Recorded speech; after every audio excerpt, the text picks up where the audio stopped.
जहां से आजाद उम्मीदवार अली अमीन गंडापुर 92,612 वोट लेकर इस वक्त कामयाब करार पाए। NA-44 का इलाका DI खान का आजाद उम्मीदवार पाकिस्तान तहरीक इंसाफ के हिमायत याफ्ता भी हैं अली अमीन गंडापुर, जिन्होंने 92,612 वोट हासिल किए हैं। NA-44 के खैर हतमी खैर सरकारी नतायज डेरा इस्माइल खान का NA-44 का हल्का है। अली अमीन गंडापुर जो कि आजाद उम्मीदवार हैं, पाकिस्तान तहरीक इंसाफ के हिमायत याफ्ता हैं, 92,612 वोट लेकर इस वक्त पहले नंबर पर मौजूद है। उनका मुकाबला मौलाना फजलुर रहमान और फैसल करीम कुंडी के साथ था।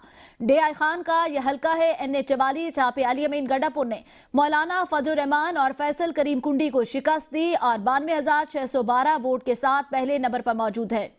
जमीयत उलमा इस्लाम फी के सरबराह मौलाना फजलुर रहमान भी NA-44 से इंतखाबात में उन्होंने हिस्सा लिया, जबकि साबिक डिप्टी स्पीकर पाकिस्तान पीपल्स पार्टी के सीनियर रहनुमा फैसल करीम कुंडी भी NA-44 के इंतखाबात से हिस्सा ले रहे थे। जबकि DI खान से अली अमीन गंडापुर जो कि आजाद उम्मीदवार हैं, इससे पहले विफाकी वजीर भी रह चुके हैं। पाकिस्तान तहरीक इंसाफ के दौरे इख्तिदार के अंदर इस दफा 92,612 वोट लेकर कामयाब करार पाए।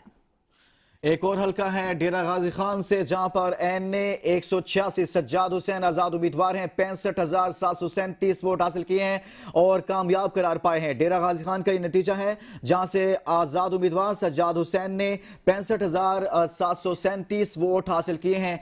NA-186 से यह नतीजा आप तक पहुंचा रहे हैं। डेरा गाजी खान NA-186 सज्जाद हुसैन 65,737 वोट हासिल करके कामयाब हुए हैं। डेरा गाजी खान का ये नतीजा आप तक पहुंचा। एक और नतीजा पेशावर से NA-32 आसिफ खान आजाद उम्मीदवार हैं, 50,217 वोट हासिल किए हैं और कामयाब करार पाए हैं। NA-32 का नतीजा आप तक पहुंचा रहे हैं। आसिफ खान आजाद उम्मीदवार हैं, 50,217 वोट हासिल किए हैं और कामयाब करार पाए हैं। पेशावर NA-32 का नतीजा है, 50,217 वोट हासिल किए हैं और कामयाब करार पाए हैं। अहम हल्का है NA-32 पेशावर, जहां पे आजाद उम्मीदवार आसिफ खान पाकिस्तान तहरीक इंसाफ के हिमायत याफ्ता है, 50,217 वोट लेकर कामयाब करार पाए।